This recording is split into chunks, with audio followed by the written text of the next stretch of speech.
नमस्कार. मी असलम शेख. आपल्या लोकप्रधानमध्ये आपल्या सगळ्यांचं स्वागत आहे. आज आपण एक अशा व्यक्तीसोबत चर्चा करणार आहोत आणि अशा विषयावरती चर्चा करणार आहोत जो विषय अलीकडच्या काळामध्ये सोलापूर नाही, महाराष्ट्र नाही तर पूर्ण भारतभर हा विषय प्रचलित होत चाललेला आहे. तो म्हणजे वक्फ बोर्ड.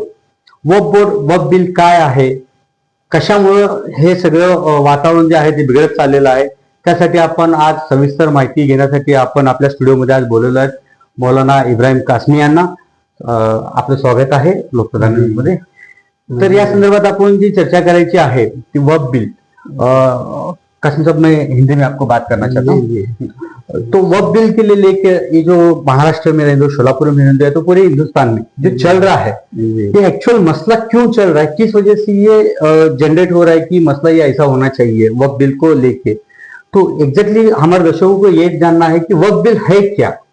जी, अच्छा, बहुत बहुत शुक्रिया, आपने मौका दिया यहाँ पर. और जो है एक मौका है कि हम अपने दर्शकों को अच्छा खुलकर बात करें इस सिलसिले में.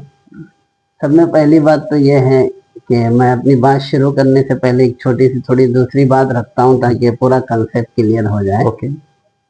देखिए, हमारा मुल्क भारत जो है वो बहुत खूबसूरत मुल्क है. तीन चीजें बहुत जरूरी है इस मुल्क की अखंडता, एकता वगैरह को बाकी रखने के लिए. वो है डेमोक्रेसी. जी, तो एक है डेमोक्रेसी, दूसरा है सेकुलरिज्म और तीसरा है नॉन वायलेंस. तो democracy, the government of people for people. तो सब लोगों का रिप्रेजेंटेशन होना चाहिए. इसीलिए माइनॉरिटीज के लिए भी राइट्स दिए गए. क्योंकि एक माँ के जैसे दो बेटे हों, एक बेटा डेवलप हो रहा हो और दूसरा तरक्की ना करे तो माँ को खुशी नहीं होगी. माँ को कब खुशी होगी? जब सारे डेवलप हो, सबकी तरक्की हो, प्रोग्रेस हो. तो ऐसे ही माइनॉरिटीज को भी राइट्स दिए गए ताकि वो भी तरक्की करे कि सब इस मुल्क के जो हैं. तो अब जो है, तो डेमोक्रेसी एक बहुत अहम चीज है. दूसरा सेकुलरिज्म का मतलब ये होता है कि इस मुल्क की आवाम वो मजहबी है, रिलीजियस है, धार्मिक है. हाँ, हुकूमत का कोई मजहब नहीं रहेगा. बेशक हुकूमत मजहब के नाम पर किसी को प्रायोरिटी नहीं देगी या ये नहीं होगा. तो सबको यकसां देखेंगे. और इसीलिए हमारे संविधान में मजहब को मानने, उसको प्रोपेगेट करने और उसके सिलसिले में ज़मीनें देने और उसको एडमिनिस्ट्रेशन के सारे अधिकार दिए गए हैं हर एक मजहब को. तो सेकुलरिज्म एक बहुत ज़रूरी है. तीसरा है नॉन वायलेंस, कि यहाँ वायलेंस नहीं होना चाहिए. तो ये तीन चीज़ें हैं. अब जो है वक्फ जो है डेमोक्रेसी के कैसे खिलाफ जाता है, सेकुलरिज्म को कैसे डिस्टर्ब किया जा रहा है जिससे मुल्क का माहौल बिगड़ेगा, इस पर हम आगे बात करेंगे. तो सब में पहले तो वक्फ जो है ना एक मजहबी चीज है. ये मजहबी चीज है, इट इज रिलीजियस चीज. और ये मुसलमानों का एक मजहबी मामला है. अब वक्फ बोलते किसको हैं? वक्फ के लिटरल मीनिंग जो है, उसकी जो है अर्थ जो है उसका, उसके माने आते डिटेंशन, रोक कर रखना, पकड़ के रखना या रोकना, स्टॉपेज जिसे हम अंग्रेजी में अगर उसका तर्जुमा करें तो. वक्फ की लिटरल मीनिंग तो यह है. और उसका इस्लामिक टर्मिनोलॉजी में, इस्लामिक परिभाषा अगर वक्फ की देखेंगे तो ये है कि ओनरशिप जो है, मालकी का हक, वो अल्लाह को देना. Meaning the transfer of property, यानी ownership of the property to God and its profit should be distributed to others. यानी फायदे सबको मिलेंगे. अलबत्ता जो ओनरशिप का राइट है वो अब बंदा अपने हाथ से निकाल कर अल्लाह के हवाले करता है. It is dedicated to God. तो अब जो है ना, इस तरह से करने में क्या होता है कि जमीन है जैसे, तो ओनरशिप अब आदमी की नहीं रहेगी, वो अल्लाह के हवाले होगी. लेकिन उसका जो फायदा है जमीन का वो सबके लिए रहेगा. तो उससे क्या होगा, हमारे यहाँ एक कंसेप्ट क्या है कि हम जो भी पुण्य का नेक काम करते हैं तो उसको हमको आखिरत में, यहाँ के बाद की जो दुनिया है उसमें हमको उसका रिवार्ड मिलेगा. तो अब ये जो वक्फ की जो करने की चीज है कि प्रॉपर्टी को हम जो है रोक कर रखते हैं कि अब जो उसके ओनरशिप के राइट्स हैं, जैसे कि उसको बेचा नहीं जा सकता, अब किसी को गिफ्ट नहीं दिया जा सकता, उसमें जो है इनहेरिटेंस वरासत नहीं जारी होगी, जो ओनरशिप के अधिकार है, कि अब वो चीज हमेशा वैसी ही रहेगी, अलबत्ता उसका फायदा लोगों के लिए होगा। जो देने वाला है वो जो तय करेगा, जैसे अगर वो कहे कि इससे जो ऑर्फन है, यतीम है, विधवा है, उनको दिया जाए तो अब उन्हीं को तकसीम होगा वो। तो अब ये जो काम है वक्फ का, ये बहुत इम्पोर्टेंट है हमारे यहाँ। जैसे हमारा एक तस्वुर ये है, इसीलिए खुद पैगंबर साहब ने भी जो है अपनी 7 बाग वक्फ किए थे। फिर उसके बाद लोगों ने इतना वक्फ किया जमीनों को कि उसी से, अच्छा वक्फ का फायदा क्या होता है कि जाने वाले को तो ये फायदा होता है कि जब तक वो चीज बाकी रहती है उसके नफा जब तक लोगों को पहुंचता है। जैसे एक हदीस में प्रॉफिट के एक सेइंग में ये कहा गया है कि कोई आदमी दरख्त भी लगाता है, झाड़ लगाता है, तो जब तक उससे फायदा उठाया जाएगा उसका रिवार्ड उसको मिलता रहेगा। जब तक फल खाते रहेंगे उसकी जो सावली साये से लोग फायदा उठाएंगे तो वो नफा मिलता रहेगा। तो ये तो हुआ जाने वाले के लिए, मुर्दे के लिए। और जिंदा के लिए यह है कि वो चीज मौजूद है तो उसका फायदा उठा रहा है, तो ये दोनों के लिए भी फायदेमंद है।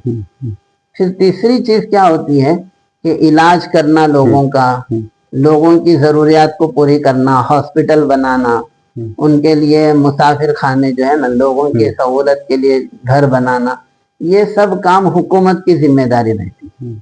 लेकिन वक्फ से लोग भी शामिल हो जाते हैं उस काम को पूरा करने। इसलिए हमारे यहाँ मेडिकल का जो है ना कमर्शियल नहीं है, हम उसको ऐसा कमर्शलाइज नजरिए से नहीं देखता है इस्लाम। वो खिदमत है इंसानों की। तो उसके लिए बड़ी बड़ी जमीनें हॉस्पिटल के लिए, ट्रैवलर्स मुसाफिर हैं उनको रुकने के लिए, यतीम है, बेवा है, या जिनके शौहर का इंतकाल हो गया या छोड़ दिया, ऐसे सबको जो डेस्टिट्यूट और बिलो द पॉवर्टी लाइन तबका है, तो डिस्ट्रीब्यूशन ऑफ वेल्थ जो है ना अमीरों के हाथ में। जैसे हम देखते हैं कि आज गरीब गरीब होता जा रहा है, अमीर अमीर होता जा रहा है, तो वक्फ के जरिए से डिस्ट्रीब्यूशन ऑफ वेल्थ जो है ना उसको बैलेंस किया जाता है। अभी तुम जो बोले गरीब गरीब रहा जा रहा है, अमीर अमीर होते जा रहा है, ऐसे वक्त तो अपने सालों साल अभी तक चलते आ रही है जी। उसका कुछ बेनिफिट मुस्लिम कौम को हुआ है क्या? अच्छा, ये जो अपन जो है ना, यानी जो गवर्नमेंट बोल रही है कि कुछ भी फायदा नहीं हुआ है जी, आपको लगता है कि कुछ फायदा हुआ है उसमें? अच्छा, उसमें जो है ना, इसको अब जब हम वक्फ पे जब कानून पे आएंगे तो उस पर बात करेंगे कि इसका कैसा होना चाहिए। 2 चीजें हैं इसको समझने के लिए। एक है कि ये जमीन है, जैसे रेलवे की जमीनें हैं कि सरकार क्या करती है, कोई भी कब्जा करने नहीं देती है, कब्जा हुआ तो फौरन ले लेती है, उसको उसके पर्पस पे खर्च करती है। वक्फ के लिए कोई ऐसा कानून नहीं बना।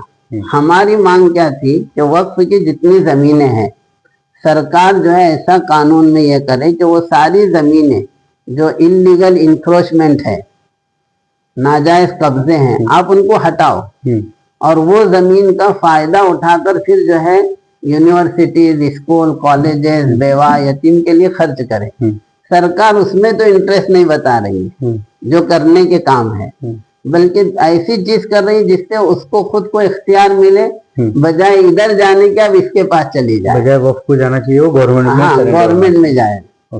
और जो बची कुछ हमारी उम्मीदें थी उसको भी खत्म करने की कोशिश है। जब हम वक्फ एक्ट पे आएंगे तो इस पे बात करेंगे फिर तफसील से। तो ये जो वक्फ अभी जो बताए उसका जो मेन इम्पोर्टेंस क्या है? वक्फ का जो इम्पोर्टेंस जो चल रहा है उसका इम्पोर्टेंस क्या है मुस्लिम कौम में? वक्फ जो है ना हमारे यहाँ ये है उसका इम्पोर्टेंस कि ये एक मजहबी चीज है। हम में से हर एक ये चाहता है कि वो अपनी अच्छी से अच्छी महबूब चीज को खर्च करके अल्लाह की खुशी को हासिल करे। इसलिए जिसके पास भी कुछ ज्यादा होता है तो वो चाहता है कि वो अपनी जमीन वगैरह को जो है ना अल्लाह के लिए जो है खर्च करके उसका फायदा गरीबों, यतीमों, मिस्कीनों के लिए, स्कूलों के लिए और चैरिटेबल एक्टिविटीज के लिए खर्च करे। ये वक्फ की जमीन से और जो हमारे हिंदू भाई है उनको कुछ बेनिफिट्स मिल सकता है क्या, मिलता है क्या? अभी देखिए जितने हॉस्पिटल, स्कूल वगैरह होंगे हमारे यहाँ जो ह्यूमैनिटेरियन बेसिस पे, इंसानों के आधार पर, जैसे इलाज मुआवजा है और जो है दूसरे जो फायदे हैं, रोड बनाना है, ये सब फायदों के लिए हम लोग मजहब को नहीं देखते। हर इंसान के लिए है, यहाँ तक कि पानी पिलाने के लिए। जैसे हदीस में वर्चू जो आए हैं, फजीलत जो आई है, मतलब इसको रिवार्ड जो मिलता है पानी पिलाने पर, यहाँ तक कि हदीस में कहा गया है कि कोई आदमी कुत्ते को भी पानी पिलाता है तो उसको जो है ना अल्लाह ने उसको माफ कर दिया, बख्श दिया गुनहगार को। तो हमारे यहाँ जो है ना जितने फायदे हैं इससे, जैसे स्कूलें होंगी तो स्कूल में कोई मुस्लिम ही नहीं पढ़ेगा, वो सबके लिए होगी। हॉस्पिटल जो आप उर्दू स्कूल चालू करेंगे तो हिंदू भाई हमारे कैसे पढ़ेंगे? अच्छा देखिए, उसमें दो चीजें, हाँ पॉइंट है ना। असल अभी सरकार का कहना ऐसा आ रहा है कि वो जो वक्फ जो है मुस्लिमों के लिए बना है, मुस्लिम ही उसका बेनिफिट लेती है। आप जो बोले स्कूल जब बनाएंगे, अभी उर्दू स्कूल जब आप बनाएंगे तब अगर हिंदू भाई अगर उर्दू स्कूल ही कायम हो, अगर जैसे स्कूल तो एक चीज हुई, समझ रही हो, पूरा टोटल नहीं है। वक्फ की जमीन पे बहुत सारी चैरिटेबल एक्टिविटीज होती है जो सबके लिए है।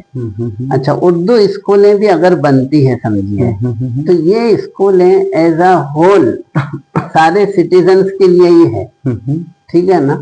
तो हर citizen of the country he is entitled to benefit from that, वो उसको अधिकार है आके फायदा उठाए।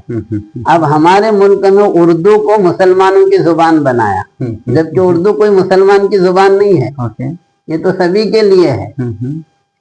तो अब जब जो है ना अगर पूरे मुल्क का एक सेक्शन में कोई फायदा उठाता है तो ये पूरे मुल्क का ही फायदा है।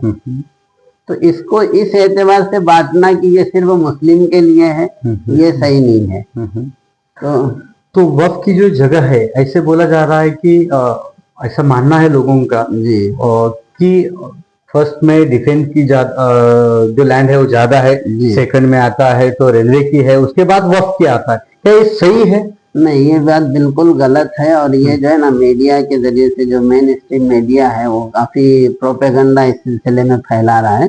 ऐसी बात नहीं है, बल्कि हाँ 8,70,000 जो प्रॉपर्टीज हैं, मतलब उतने नाम से समझिए, एक मस्जिद है तो हो सकता है वो 1000 स्क्वायर फीट में है, लेकिन रिकॉर्ड में वो एक वक्फ की प्रॉपर्टी के तौर पे है।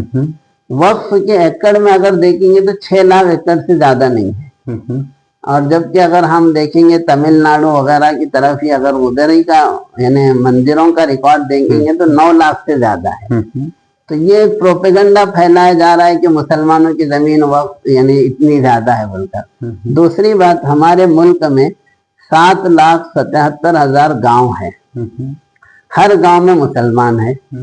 तो हर मुसलमान को क्या लगता है, एक मस्जिद लगती है 1000-2000 स्क्वायर फीट की, और एक कब्रिस्तान लगता है। तो कब्रिस्तान कम से कम 1 एकड़ का तो होगा ही। तो अगर हर गांव का ऐसा भी देखे तो कितना होना चाहिए, 8 लाख एकड़ तो ऐसे होना चाहिए, जबकि पूरी जमीन 6 लाख एकड़ भी नहीं होती है। तो ये एक झूठ है जो फैलाया जा रहा है। तो ये जो वक्फ की जो शुरुआत हो गई, जो हिस्ट्री है वक्फ की, वो कहाँ से, हमारे दर्शकों को आप बताइए, कहाँ से कहाँ तक शुरुआत हुई, आज की उसकी कंडीशन क्या है? अच्छा, ये देखिए, हमारे मुल्क में वक्फ तो जैसे पैगंबर साहब से ही उन्होंने वक्फ किया, और बड़े बड़े हॉस्पिटल और सारी चीजें, हमारे हिंदुस्तान में भी वक्फ की जमीनें पूरे मुल्कों में फैली हुई हैं। अगर हम देखेंगे वक्फ की तारीख को तो हम 3 उसके स्टेज बना सकते हैं, 3 हिस्सों में बांट सकते हैं। बना हुआ है, हाँ, कि एक तो ये है कि अंग्रेज के आने से पहले, तो उस वक्त जो वक्फ की जायदादें होती थी वो बहुत सेंट्रलाइज होती थी, और बादशाह ये समझते थे कि वक्फ की जमीनें मेरे ऊपर एहसान है, और हुकूमत पे एहसान भी है, क्योंकि अगर वक्फ के कुएं खोदते हैं, बोर बनाते हैं, तो वो बादशाह की जिम्मेदारी थी पानी प्रोवाइड करना, तो ये तो उसका काम हल्का हो गया। तो वक्फ की जो जमीनें होती हैं या वक्फ के जो मकासद पर्पज होते हैं, वो हुकूमत का काम आसान करने के लिए होते हैं, अगर उसको सही से यूटिलाइज किया जाए। वरना जैसे इलाज के लिए हॉस्पिटल वक्फ का है अगर, तो ये काम तो हुकूमत का था, अब वो कर रहे हैं, तो गोया कि वो अपने नेक नियति के साथ कर रहे हैं, तो हुकूमत का काम हल्का हो रहा है। तो बादशाह उसको बहुत सपोर्ट करते थे वो दौर में, इसीलिए कोई कंट्रोल नहीं था उसकी जमीनों से जो आता था। और उस जमाने में लोग देने वाले थे, वो लेते नहीं थे, बल्कि देने की उनकी नीयत होती थी, जो पहली नस्लें थी हमारी। फिर बाद में जो है ना नाखलफ और ऐसे औलादें आती हैं जो कपूत होती हैं, समझ रहे, जो उसको सही से ढंग से संभालती नहीं है। इसीलिए मैं हर जगह ये बात कह रहा हूँ कि क्या कोई बनाएगा खलिश ताज महल, अब माँ बाप की दहलीज बचा ले तो बहुत है। यानी वो लोगों ने दिया, बाद वाले उसको संभाल भी नहीं सक रहे, नया देना तो दो। तो बादशाहों के दौर में तो वक्फ की जमीनों का यह हाल था। जब अंग्रेज आए तो ऐसे बच्चे आए जो वक्फ की जमीनों को सही इस्तेमाल करने के बजाय उसके ऊपर काबिज होके बैठे या उसका सही फायदा नहीं दे रहे थे। जहां से अंग्रेजों को लगा कि ये दखल देने का वक्त आया है। तो हिंदुस्तान के अंदर जो मैं अगर शॉर्ट में कहूँ तो हिंदुस्तान में वक्फ के सिलसिले में जो कानून बना है वो सब में पहले अंग्रेजों के दौर में बना। 1810 में बना पहला कानून, उसके बाद 1863 में और 1890 में बना, फिर 1913 में बना, फिर 1930 में बना, फिर 1934, 35, 36, फिर 1939। आखिरी मर्तबा जो अंग्रेज ने कानून बनाया था वो 1943 का था, 1943 का। ये तो था पोस्ट यानी बिफोर इंडिपेंडेंस। सही है। अच्छा, इसमें यह हुआ कि मुसलमानों की तरफ से एक मांग थी और जो है ना उस पर काफी उलमा की मेहनतें थी। तो 1937 में शरिया एप्लीकेशन एक्ट भी आया, मुस्लिम पर्सनल लॉ। अच्छा, कांग्रेस के साथ चूंकि आजादी की जो जंग लड़ रहे थे तो आजादी तक कांग्रेस के अंदर 9 सदर मुस्लिम के थे। जैसे आप जानते हैं कि मौलाना अबुल कलाम आजाद जो 1946 तक सदर रहे, और इधर 1922 और 1931 ये 2 जलसे ऐसे थे जमीयत उलमा के जो मुसलमानों को रिप्रेजेंट कर रही थी। उसके 2 जलसे मौलाना अबुल कलाम आजाद की सदारत में हुए, अध्यक्षता में हुए। तो अब जो है ना ये दोनों में तो दोनों ने ये तय किया था कि ये मुल्क हम आजाद करेंगे तो इसमें मुसलमानों को उनके पर्सनल लॉ पे अमल करने देंगे, उनको इंटरफेयर नहीं करेंगे, मजहबी आजादी पूरी रहेगी। क्योंकि एक डर था ना कि आने के बाद मेजोरिटेरियनिज्म ना हो जाए, अक्सरियत अपना चीज नाफिज ना करने लगे। अच्छा, जो लोग पाकिस्तान जा रहे थे वो यहाँ के मुसलमानों को कह रहे थे कि तुमको जो है ना अक्सरियत के नीचे रहना होगा। तो हमने उनको कहा नहीं, तुम गलत कह रहे हैं, यहाँ सब बराबर होंगे। और आज कुछ लोग उसको साबित करने जा रहे हैं कि वो सही थे। हम उनको अपोज कर रहे हैं कि नहीं, ऐसा नहीं है, यहाँ पर सब बराबर हैं। तो यहाँ का जो है ना उलमा मुखालिफत करते रहे। हम लोग स्ट्रांगली वी वर अपोज, यानी we were opposing to make the Pakistan. तो पाकिस्तान के मुखालिफ थे हम लोग। हम चाहते थे कि इंडिया एक पीसफुल और जो है ना अखंड रहे। मतलब बहरहाल जो हुआ हुआ, हालात बात के। हिंदुस्तान बनने के बाद सब में पहला जो कानून बना वक्फ पे 1954 में बना, 1954 में। फिर उसके बाद उलमा की कुछ और ये थी डिमांड, उसमें 1959 में अमेंडमेंट हुआ, फिर 1976 में हुआ, फिर 1984 में बना, फिर 1995 का एक बहुत अहम बात। अब हम लोग आ रहे हैं मेन मुद्दे पे, इस पे समझना जरूरी है। 1995 का जो एक्ट है, ये वक्फ जो है ना एक रिलीजियस मैटर है। ये पहले अपने को समझना जरूरी है। हमारे नॉन मुस्लिम भाइयों को भी ये समझना जरूरी है कि वक्फ इज अ रिलीजियस मैटर। जब ये मजहबी मामला है तो आप किससे पूछेंगे? अगर मेडिकल से रिलेटेड इश्यूज हैं तो वो आप डॉक्टर से पूछेंगे, लॉ से मुतालिक है तो लॉयर से पूछेंगे, कंस्ट्रक्शन वगैरह है तो इंजीनियर से। तो ऐसे ही एक मजहबी चीज है, तो उसके लिए उसके जो मजहबी लोग हैं, 1995 का जो कानून था उस वक्त मजहबी लोगों से बहुत कंसल्ट किया गया और इसको कोशिश की गई कि यह कानून जो है इस तरह से बने कि उसमें जो है मजहबी चीजें जो है ना, यानी जो उसके फ्रेम है, उसका जो कन्फाइनमेंट है जो उसका, उसी में यह कानून पूरा रहे। तो 1995 का कानून बहुत अच्छा बना था। उसके बाद सच्चर कमेटी की रिपोर्ट आई, फिर बाद में से 2006-08 में थोड़ा बहुत होते रहा, 2023 में भी। फिर अब ये जो 2024 का बिल या 25 में जो एक्ट बना, जो अमेंडमेंट 95 और 2025, इसमें क्या डिफरेंस है? बेसिक जो डिफरेंस है, देखिए ये समझना बहुत जरूरी है, खासतौर से हमारे व्यूअर्स जो हैं उनको ये असल मुद्दा है जो अब अपन सही मुद्दे पर पहुंचे हैं कि 1995 का कानून हम दोनों को जरा कंपेयर करते हैं। सब में पहले तो शुरुआत यहाँ से करते हैं कि देखिए यहाँ पर एक मुसलसल कंस्पिरेसी साजिश चल रही है, या ये कोशिश की जा रही है कि मुसलमानों को जो है ना किसी तरह तो उन पर एक कल्चरल वॉर छेड़ी गई है और उनको हमेशा जो है ना साइडलाइन करने की कोशिश जारी है। हमारे नॉन मुस्लिम भाइयों को भी ये समझना बहुत जरूरी है कि एक होता है नाम, जैसे नामों की तब्दीली। चलिए यहीं से पहली बात, नाम बदलना। अब तक क्या था, शहरों के नाम बदलने का था। नाम बदलने से क्या होता, कल्चर, नामों से बहुत कुछ रिलेटेड होता है। हाँ, तो ऐसा करके उन्होंने सैकड़ों जगह के नाम बदल दिए। अब वो नाम बदलने की जो उनकी जो ये थी, वो सिर्फ वहां तक नहीं रही, शहरों तक। कानून में भी जो भी ऐसा दिख रहा है जिसमें इस्लाम या मुसलमानों से रिलेटेड कोई है, उसको भी बदलने की एक साजिश है। तो वक्फ कानून में जो सब में पहला फर्क है, 1995 का जो था, उसका नाम था द वक्फ एक्ट 1995। अभी इन्होंने क्या किया, वक्फ को हटा दिया। अब जो नया जो लाया है 2025 का, उसका जो अब नाम पड़ेगा ना, तो वो बहुत लंबा नाम है, the unified Waqf management empowerment efficiency and development. इतना लंबा नाम कर दिया। तो जो वक्फ एक रिलीजियस सेंटिमेंट था वक्फ से मुतालिक, वक्फ बोलते ही मुसलमानों को एक पूरी उसकी तसव्वुर कंसेप्ट आता है, उसकी एक कल्पना पूरी जहन में होती है कि भाई क्या उसका ये है तसव्वुर। तो इस कानून में क्या किया, वक्फ को जो है ना बिल्कुल बेमाना कर दिया और नाम लंबा कर दिया, the unified Waqf management empowerment efficiency and development. अच्छा, एक चीज, दूसरी उसका शॉर्ट फॉर्म बनाया उम्मीद। तो उम्मीद में जो है ना UMEED, तो वक्फ के जो W है ना, वो शॉर्ट फॉर्म में गायब कर दिया। यानी अब शॉर्ट फॉर्म जब बोला जाएगा उम्मीद उम्मीद, तो उसमें वक्फ है ही नहीं। तो सब में पहले तो क्या कर दिया, नाम में से वक्फ की अहमियत घटा दिया और वक्फ हो गया। ये सब में पहली परेशानी। खैर ये तो कोई इतना नहीं, हम लोग उसकी अपोज करते रहे कि नाम बदल के तुम जो है ना, जो वक्फ की जो हमारा एक सेंटीमेंट है, हमारी जज्बात जुड़े हुए हैं, उसके साथ खेला, ये ठीक है। दूसरी चीज क्या है, जो मेन है 1995 में था कि हमारे मुल्क भारत में हर चीज का रिकॉर्ड मेंटेन नहीं होता। आप जानते ही हैं, हमारे नामों का रिकॉर्ड सही से नहीं है, ना हमारे पैदाइशी दाखिले हैं सही से, बल्कि हमारे यहाँ अक्सर तो घरों में पैदा होते हैं। डॉक्यूमेंट में भी आप देखेंगे हर एक का कि पैन कार्ड में कुछ नाम रहता, पासपोर्ट में कुछ है, आधार कार्ड में कुछ है। हम अपने नामों को सही ढंग से नहीं रखते।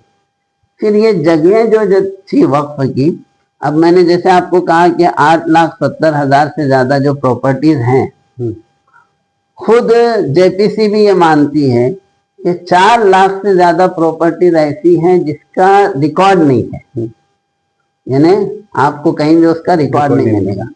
तो रिकॉर्ड नहीं मिला तो अब क्या करेंगे। आप मिसाल तौर पर एक मस्जिद है हमारी, जामे मस्जिद जैसे 400 साल पुरानी है, तो अब उसका रिकॉर्ड आप ढूंढने जाएंगे तो कहीं नहीं मिलेगा, कोई कागज उसमें नहीं मिलेगा। तो 1995 का जो एक्ट था ना, उसमें ये था वक्फ बाय यूजर, कि कोई चीज अगर डॉक्यूमेंटेड नहीं मिलती, हाँ, और लेकिन इस्तेमाल में वो वक्फ के लिए है, if it is used for the purpose of waqf, तो वो बाय यूजर हो जाएगा, हाँ, वो वक्फ हो जाएगी। तो ये था 1995 में। अभी उसकी जगह ये इन्होंने क्या किया कि इसको खत्म कर दिया कि अब सिर्फ यूज से वो चीज प्रॉपर्टी वक्फ की नहीं मानी जाएगी। अच्छा, ये जब इन्होंने लाया बिल में तो इस पे अपोज हुआ कि भाई ये कैसे होगा, इसलिए कि ऐसा बोलने से ऑटोमेटिकली क्या हो गई, 4 लाख से ज्यादा प्रॉपर्टी गई, अंडर हो गई, सरेंडर हो गई। आधे से ज्यादा तो यूं चला गया। तो जब इन पे शोर हुआ तो उन्होंने एक लफ्ज बदला, वो जरा टेक्निकल, उसे समझना जरूरी है। क्या किया कि ठीक है अब से आगे होगा, लेकिन जो जमीनें सरकारी हैं या फिर ये कि उस पे कोई डिस्प्यूट है, तो डिस्प्यूट रहेगा तो फिर वो वक्फ की नहीं होगी। अब आप समझ सकते हैं कि ये जो चीज है ना, इससे आप जो है झगड़ों का एक सिलसिला खोल रहे हैं। कैसे कि ऑलरेडी जो लोग शिद्दत पसंद हैं, जो हमेशा फितने खड़े करते रहते हैं, वो लोग तकरीबन 4,000 ऐसे मस्जिदों की लिस्ट बनाए हैं। अब जैसे अजमेर दरगाह आप जहाँ पे देखिए, डिस्प्यूट चल रहा है वो। नहीं ये लोग क्या करेंगे कि भाई इसके नीचे है बोलकर डिस्प्यूट खड़ा करने क्या देर लग रही। अब आप देख रहे हैं जैसे बाबरी मस्जिद का ही इशू ले लीजिए, सुप्रीम कोर्ट ने ये माना कि ये बात सही नहीं है कि यहाँ मंदिर थी पहले, ऐसी कोई दस्तावेज ऐसी कोई सबूत नहीं मिला कि पहले मंदिर थी तोड़ के फिर मस्जिद बनाएंगे। आप सुप्रीम कोर्ट का फैसला देखिए। उन्होंने कहा है कि ये तो सेंटिमेंट के आधार पे दिया हाँ, है। तो मतलब लेकिन उन्होंने क्या बनाया था स्टोरी कि यहाँ पहले मंदिर थी और मंदिर तोड़कर फिर मस्जिद बनाई गई। अब इससे हमारी जो मेजोरिटी है, हमारे नॉन मुस्लिम भाइयों को क्या लगेगा कि देखो पहले मंदिर थी तोड़ के मस्जिद बना, तो उनके सेंटिमेंट को आप इंस्टिगेट कर रहे हैं, उनको भड़का रहे हैं, जबकि हकीकत कुछ नहीं है। मीडिया जो है उस पर झूठ इतना बोला जाएगा, मीडिया में जो सच लगने लगेगा। तो इसलिए अब ये जो डिस्प्यूटेड करेंगे तो ये सब चीजें अब वक्फ की मानी नहीं जाएगी। तो एक चीज तो ये हुई। दूसरी बात इसमें जो वक्फ एक्ट में ये है, 1995 का जो एक्ट था हमारे यहाँ ये है, अगर कोई नॉन मुस्लिम कोई जमीन वक्फ करना चाहता है, जैसे हमारी जो है ना गंगा जमनी तहजीब है, हमेशा से हम मिल के रहने के आदी हैं हिंदुस्तान में। तो अब क्या होता था, बाद में तो मस्जिद होती थी, उसी के बाजू किसी नॉन मुस्लिम हमारे कोई हिंदू भाई का घर होता था, मस्जिद में जगह कम पड़ती थी तो वो कहता था नहीं मेरी जमीन ले लो। बल्कि कुछ राजाओं ने भी जो है ना जमीनें वक्फ की है, जमीनें दी है मुसलमानों को, जैसे अपने कोल्हापुर वगैरह में जो है ना मुसलमानों को भी एक मुस्तकिल शाहू महाराज ने जमीनें दी है कि भाई तुम अपना ही बनाओ। तो ये चीजें भी हमारा जो शरिया का जो कानून है, जो यानी इस्लामी तालीमात के मुताबिक अगर कोई नेक काम समझ के नॉन मुस्लिम भी देता है तो वो वक्फ समझा जाता है। तो ये जमीनें वक्फ थी। अब नए कानून में क्या किया है कि कोई नॉन मुस्लिम वक्फ नहीं कर सकता। अब ये तो नेचुरल लॉ के भी खिलाफ है, ये तो इंटरनेशनली एक्सेप्टेड फैक्ट है कि एक आदमी के अपनी प्रॉपर्टी पे एब्सोल्यूट राइट होता, जिसको चाहिए उसको दान कर सकता है। तो अगर ये हम इसके भी खिलाफ है कि भाई नॉन मुस्लिम की जगह है ना, हुकूमत कौन होती तय करने वाली कि तुम जमीन नहीं दे सकते अपने। तो ये उसके फंडामेंटल राइट के खिलाफ है कि उसको अपनी जमीन का जो अधिकार है, पूरा फंडामेंटल राइट उसको है तो वो देना ही चाहिए। हाँ, वो दे रहा है तो देने दो ना, तुम क्यों होते हो, कौन होते हैं। अच्छा, दूसरी बात उसमें फर्क ये हुआ कि कानून जब कोई बनता है तो उसके सामने सब बराबर होते हैं। अभी इन्होंने एक चीज क्या की है कि कोई मुसलमान हुआ, अब हमारे यहाँ ये है कि कोई 80 साल से मुसलमान है और कोई नॉन मुस्लिम अपनी इच्छा से, अपने दिल से, बगैर किसी फोर्स के, इसलिए कि इस्लाम में फोर्स देकर और जोर देकर किसी को मजहब तब्दील नहीं कर सकते, ये जायज नहीं है। खुद कुरान करीम में, कुरान के अंदर आयत है ला इकराह फिद्दीन, there is no compulsion in religion, मजहब में कोई जोर जबरदस्ती नहीं होती। लेकिन समझिए कि कोई अपनी इच्छा से आके मुसलमान होता है तो वो और 80 साल पुराना मुसलमान दोनों बराबर है, बल्कि ये बेहतर है। अभी डिटेल का वक्त नहीं है, लेकिन जो अभी कबूल किया वो बराबर है। तो अब ये दोनों कानून के सामने बराबर है। ऐसा नहीं होगा कि इसको 5 साल रोक अभी तुझे इस्लाम पे अमल करने के लिए।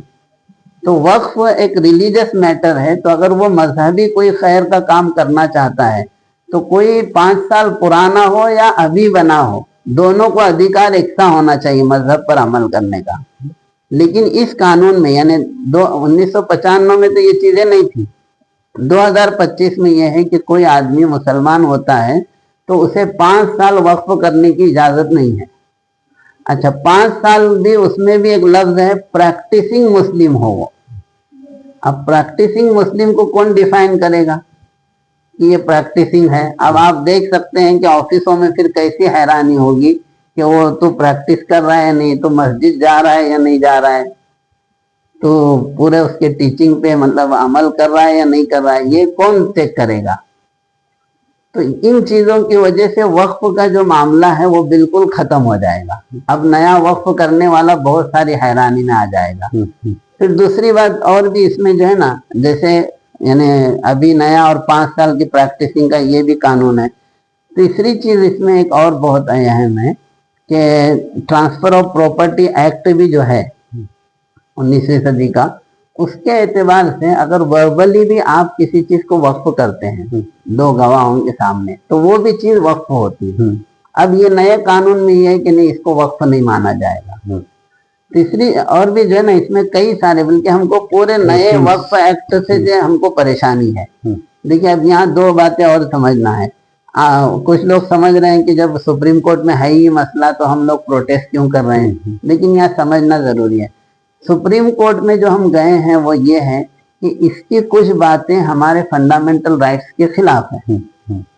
तो सुप्रीम कोर्ट का जो जुरिस्डिक्शन है वो जो करेगा वो इतना ही कर सकता है कि कोई कानून बना, क्योंकि पार्लियामेंट कानून बनाता है, कोर्ट एक्सप्लेन करता है और एग्जीक्यूटिव उसको नाफिज करते हैं। तो कोर्ट का काम एक्सप्लेन करना है कि कोर्ट सिर्फ ये एक्सप्लेन करेगा कि इतनी इतनी चीजें जो हैं ये फंडामेंटल राइट्स के खिलाफ है, तो उतनी तो नल एंड वॉइड हो जाएगी, उतनी तो खत्म होगी, लेकिन बकिया चीजें तो रहेगी ना। उसके लिए तो हमको हुकूमत से ही लड़ना है। तो इसलिए ये जो कानून है मुसलमानों के बुनियादी को। अच्छा, दूसरी बात, वक्फ की जमीन के सिलसिले में अभी तक सर्वे कमिश्नर होता था, ट्रिब्यूनल के पास फैसला जाता था। अब इन्होंने इसमें ये किया है कि कलेक्टर ही खुद तय करेगा। तो कलेक्टर जो सरकारी जमीन है, अब मिसाल तौर पर सरकार, यानी ऐसा भी हुआ है कि बहुत सी मर्तबा जब जो कोई आदमी डोनेट करता है जमीन को तो वो आता नहीं सामने, वो भूल भी जाता है।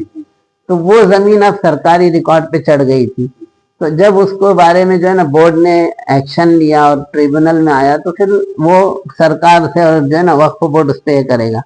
अभी इन्होंने क्या किया है कि कलेक्टर को खुद पावर दिए हैं, तो कलेक्टर ही खुद तय करेगा। तो वो तो सरकार का ही आदमी है, तो खुद ही जज कैसा बनेगा, यानी खुद ही मुद्दई भी हो और खुद ही जज हो। तो इस तरह तो से इसको चैलेंज भी कर सकते हैं ना बाद में, कि वो ठीक नहीं, है, आपने एक बार डिसाइड किया जी कि वो ठीक है, ये जो है प्रॉपर्टी वक्त की नहीं है, गवर्नमेंट की है जी, तो आप उसको कोर्ट में भी चैलेंज कर सकते हैं। नहीं, अब यहाँ जो है ना, अभी क्या था, ट्रिब्यूनल का जो मुद्दा था इसमें, यानी मिसाल के तौर पर जब कोई जमीन के बारे में डिस्प्यूट होता था, एक चीज जो आपके बात से भी मुझे याद आई वो चीज कि अभी तक जो है ना ट्रिब्यूनल कोर्ट जो होता है वो कोई ऐसा, हाँ, लेकिन ट्रिब्यूनल कोर्ट जो है ना कोई अलग से एंटिटी नहीं है, वो हुकूमत की होती है। डिस्ट्रिक्ट जज ही उसका जज होता है और 70 से ज्यादा ट्रिब्यूनल्स हैं, जैसे टैक्सेशन के सिलसिले में वगैरह हमेशा है। तो इससे लोड को कम करना होता है, लोड को बढ़ाना नहीं होता है, उसको पेंडिंग में डालना नहीं होता है। अभी जो इशू पे जो जहां मैं बात कर रहा हूँ आपके इससे उठा कि जमीन है किसकी, सरकार एक तरफ है लड़ने वाली, बोर्ड एक तरफ था। अब जो है ना कलेक्टर किसका आदमी है, गवर्नमेंट पे। हाँ, तो अब वो सर्वे कमिश्नर नहीं करेगा, फैसला कौन लेगा, कलेक्टर लेगा। तो खुद ही मुद्दई भी है और खुद ही फैसला करने वाला भी है। तो इससे क्या होगा, वक्फ की जमीनों के सिलसिले में जो ट्रांसपेरेंसी है ना वो खत्म हो जाएगी।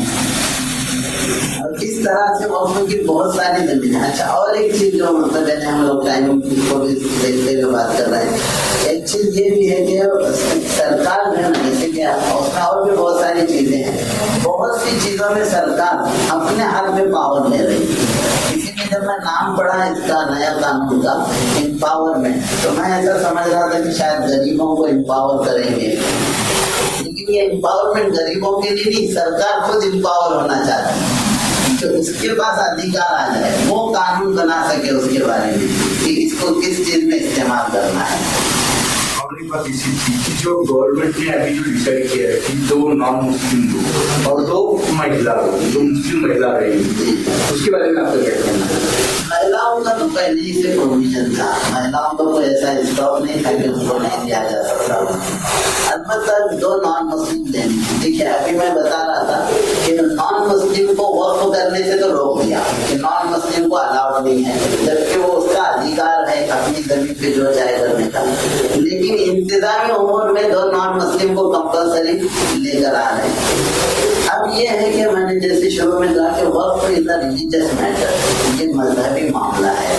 तो मजहबी मामला होता है तो जो आदमी उस मजहब से नहीं होता है वो उस चीज की हकीकत को समझ नहीं सकता, न जो उसकी अहमियत को समझ सकता है। इसीलिए ये सही है, हम लोग इसके तायद हैं। जैसे हिंदू इंडोमेंट एक्ट है या दूसरे जो मंदिरों की ट्रस्ट है, जैसे आप मंदिर का जो ट्रस्ट है उसमें जो है ना कोर्ट ने भी यही इशू उठाया, सुप्रीम कोर्ट ने जो पहली तारीख को इशू उठाया ना कि क्या आप नॉन मुस्लिमों को भी क्या इजाजत देंगे मंदिरों के इसमें बनने में, तो हम ये कहते हैं कि नहीं देना चाहिए। तो ये है कि जो नॉन मुस्लिम के जो ट्रस्ट हैं उसमें जो है मुस्लिम को अलाउड नहीं है। तो एक मुल्क है एक सा कानून होना चाहिए। आप एक तरफा तो जो है अलाउड नहीं कर रहे हैं और दूसरी तरफ आप अलाउड कर रहे हैं।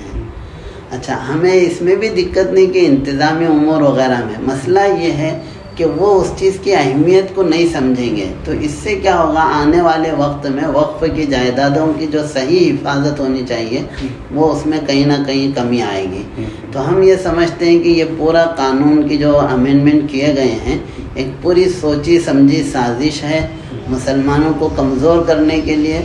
और हुकूमत ये चाहती है कि अच्छा, इस वक्त जो है ना मुल्क में ये समझा जा रहा है कि मुसलमान परेशान हैं, तो नॉन मुस्लिम शायद वो अपना जो उनकी हमेशा से ये रही थ्योरी कि भाई इसको परेशान करके हम अपने जो है हुकूमत को चमका सकते हैं।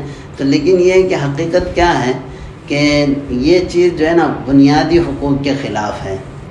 तो इसलिए हमारे नॉन मुस्लिम भाइयों को भी आगे आना चाहिए, इसको समझना चाहिए। कानून में एकसानियत हो, सबके लिए बराबर का कानून हो। तो इसलिए इस वक्त मुसलमान, बल्कि हर इंसाफ पसंद शहरी, बल्कि मैं मुसलमान बोलते हुए भी यहाँ ये करूँगा, इसलिए कि ये अल्हम्दुलिल्लाह सभी मतलब पूरे जितने भी तकरीबन 234 तमाम अपोजिशन मुत्तहिद हैं इस सिलसिले में। तो ये चल रहा है, मतलब हम लोग इसे एक साजिश का हिस्सा समझते हैं।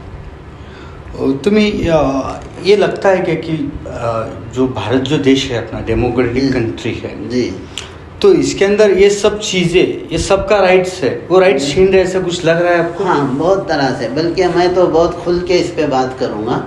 देखो, डेमोक्रेसी वर्सेस डिक्टेटरशिप चल रही है इस वक्त बहुत ज़्यादा, और बिल्कुल क्लियर।